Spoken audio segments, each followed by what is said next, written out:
Hi, it's Fias Tarot. Hello, all signs. So, let's check your person's emotion this coming week pagdating sa'yo. Again, before tayo mag-start, kung hindi ka pa nakakapag-subscribe, please do subscribe and hit the notification bell para lagi po tayo maging updated sa mga mangyayari pa lang. And again, kung may tanong po pagdating sa private reading, just message me sa akin pong FB page for more info.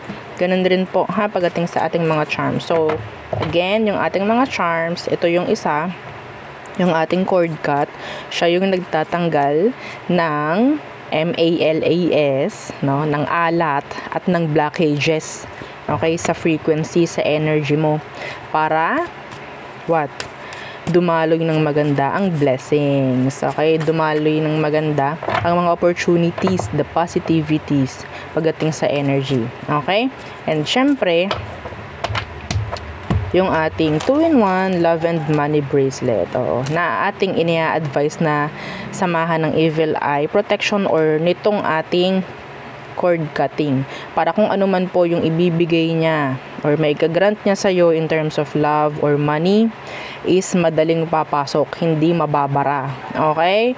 So kung gusto mo nito at lalaki ka, pwede mo siyang ilagay sa red pouch, wala namang problem. Bakit may patungkol sa pera? Meron po itong citrine stone. Sa mga nakakaalam dyan, so alam nyo na kung bakit, kung anong meron pagdating sa citrine. Pero yes, citrine stone po, siya yung tinatawag na money magnet, okay. Siya yung money magnet, siya yung merchant stone, okay. So pagdating dito kay granter necklace, ganun din. Kailangan samahan nyo ng evil eye protection or nitong ating cord cutting, okay? Para maproteksyonan yung mga igagrant niya sa inyo, kasi kayo lang yung nagmamanifest.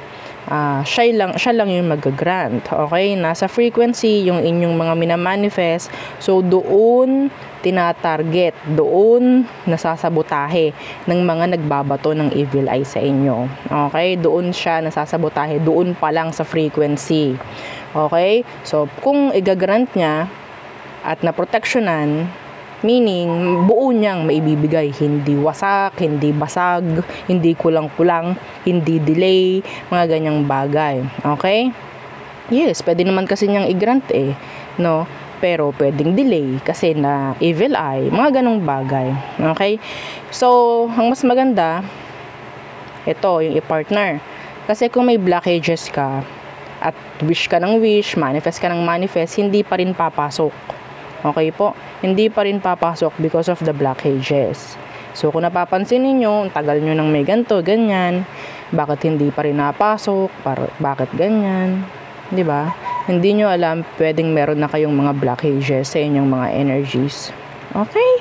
So again, si granter, siya po yung nag-grant ng inyong mga minamanifest and tagapagbigay ng surprises at least twice per week. This is unisex and made to order po, no, yung ating granter necklace.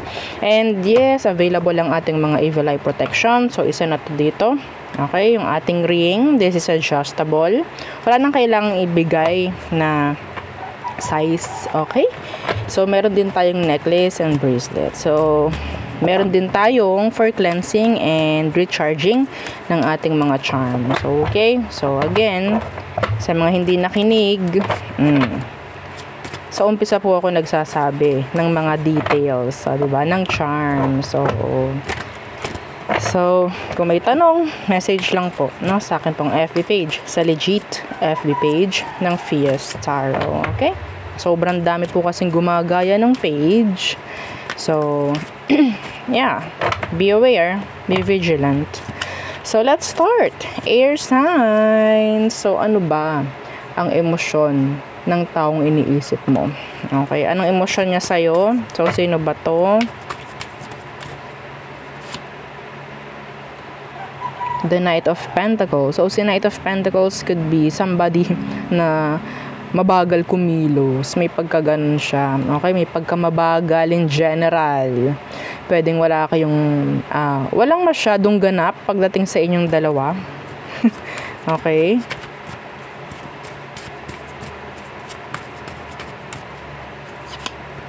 and the 9 of Wands, Universe. Meron ako narinig ditong paghihintay. Okay? Andun yung parang nakakasawa na, nakaka-bored. Yung energy ng person, air sign. Nabobored ka na ba dito? Nawawalan ka na ng interest? Or siya yung ganon, ramdam mo yung coldness niya? Let's see. Ano ba talaga yung emosyon nito for you? Ace of Swords. Meron tong mga gustong sabihin, yung mga gustong ipaalala, mga ganyan. Tingnan natin, the Ace of Swords. And the Ten of Wands. Gusto na itong makipag-iwalay, air sign. Yeah, the Empress Universe, nawawala na. Kung sino man, could be you or could be them. Nawawala na ito ng gana sa connection. The Magician Universe. Meron na dito nagtataksil. Okay? Yeah, nagtataksil. Yep. Ha? Meron ditong aqua. Meron ditong iba sa inyo, pwedeng intuition mo saying na there's something wrong, there's something odd.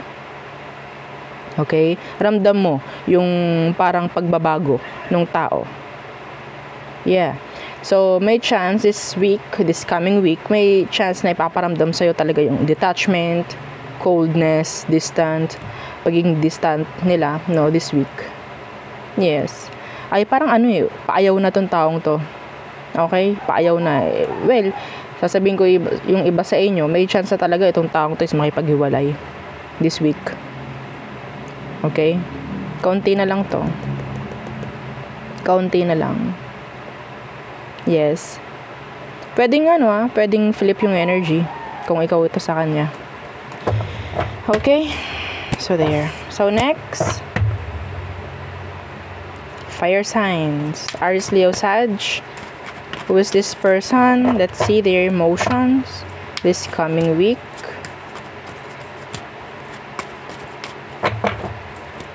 Fire signs. Aries, Leo, Sag.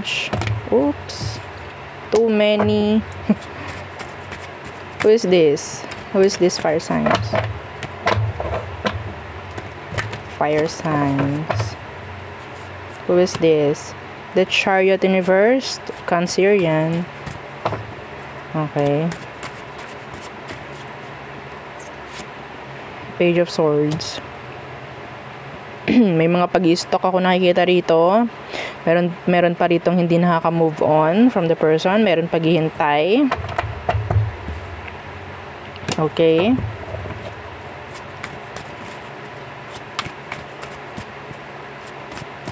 Pwedeng may mga napapansin ka na. There's just something like obvious pagdating doon sa person.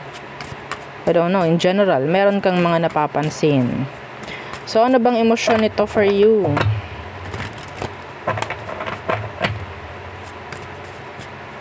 Meron kang kinakailangan sa kanila. Okay? Could be answers, clarity, closure for some of you. Temperance.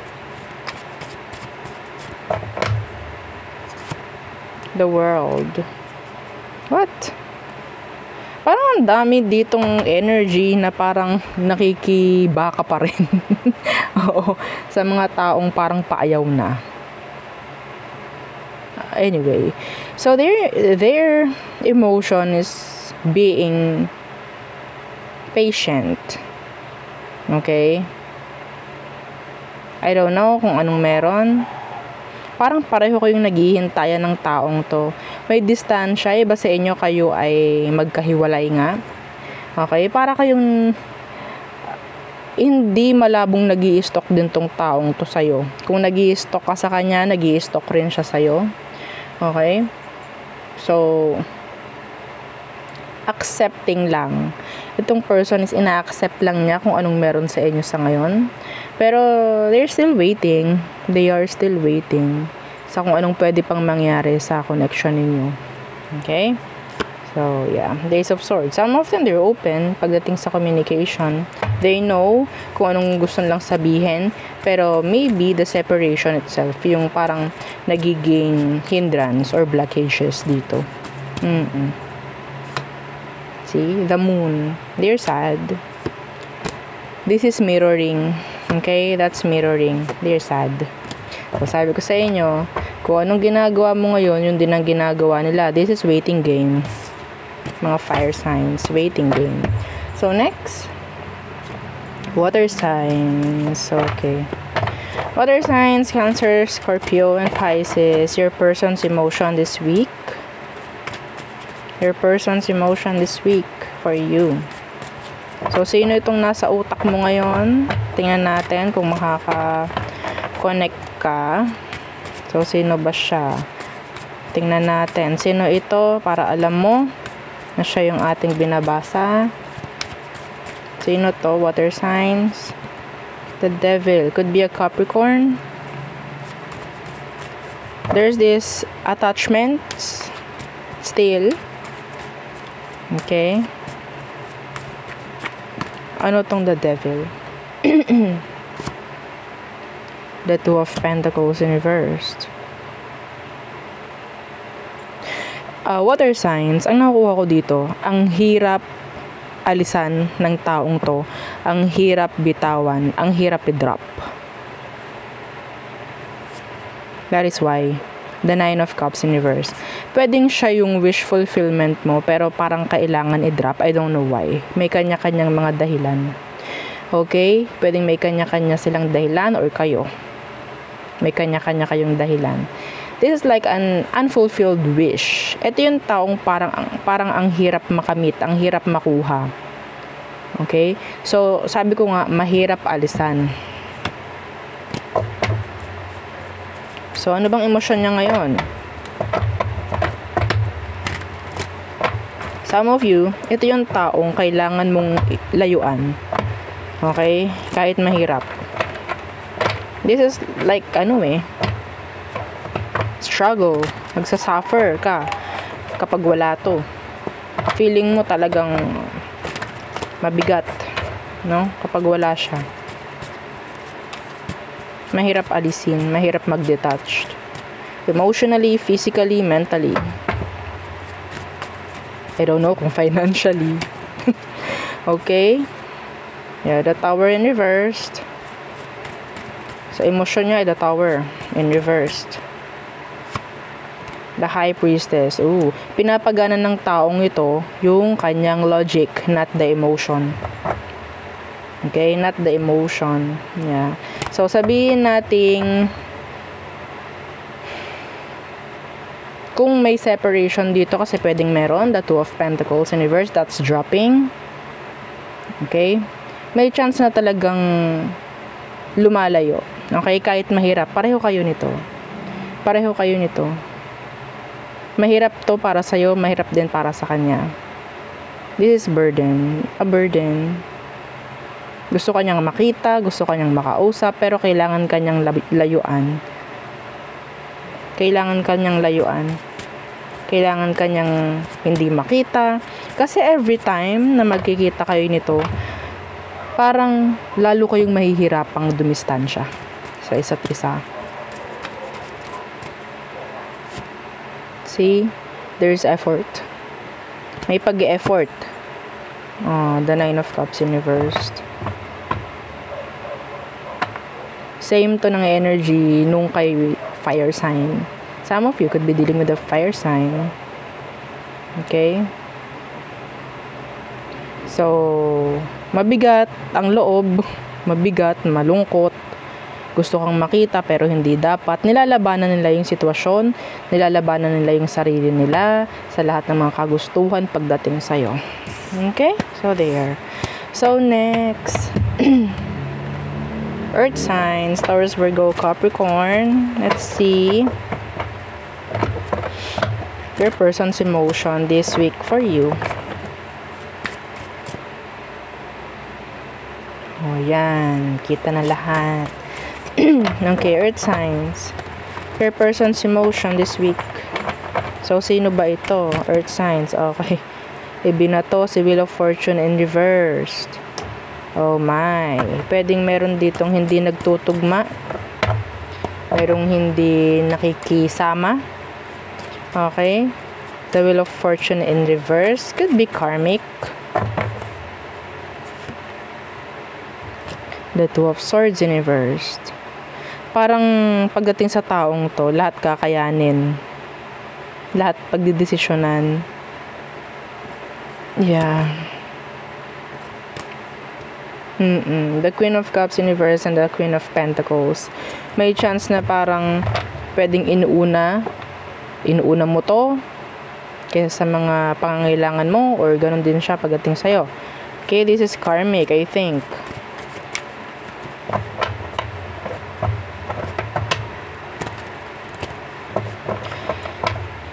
Nilabanan mo si universe para lang sa taong to.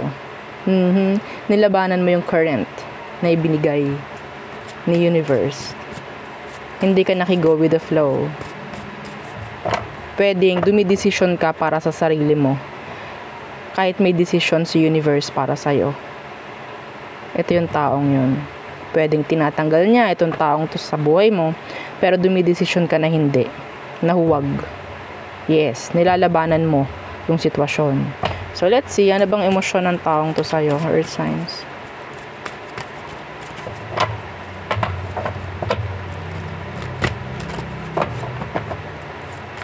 Some of you, may narinig ako dito, maling desisyon. May maling desisyon. What is your emotion? Emotion for you. The Nine of Pentacles. This is commitments. They want commitments. They want you. Eh talaga naman. Talagang gagawan mo ng paraan to, kasi kung nakakita ka naman ng Nine of Pentacles pagdating sa kanya. Okay? Yun nga lang, may dark side dito eh. Itong Nine of Pentacles, which is being independent. Okay? Being a non-committal. What's with that Nine of Pentacles? Let's see. The Page of Swords. So, yeah. Pwedeng itong taong to is nakakita talaga ng gusto niya. Okay? Ng commitments with you. Could be younger. Could be younger. The Two of Cups in reverse. Medyo challenging yung connection nyo nitong taong to, Earth signs. Yes, this is challenging. Okay? They like you. Pero ang nakuha ko dito, physically. You're just physically attracted. Pero parang, yeah, sabihin natin ganito lang yung naibibigay niya sa'yo, pero ikaw, madami. So, medyo may imbalance ako nakikita dito. I don't know kung talagang meron lang gap or difference, no? Pagdating sa status mo or sa status niya, may mga ganyang bagay. Yes, the situation.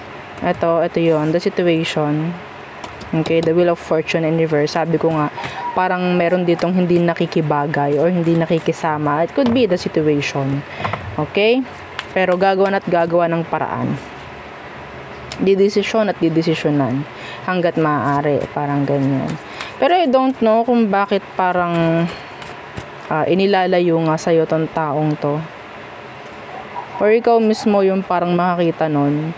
For me, pwedeng kailangan lang talaga ng taong tong mag-grow din nang sa kanya lang. Hindi yung laging nakadepende sa'yo, Earth sign. Okay? So, yeah, they like you.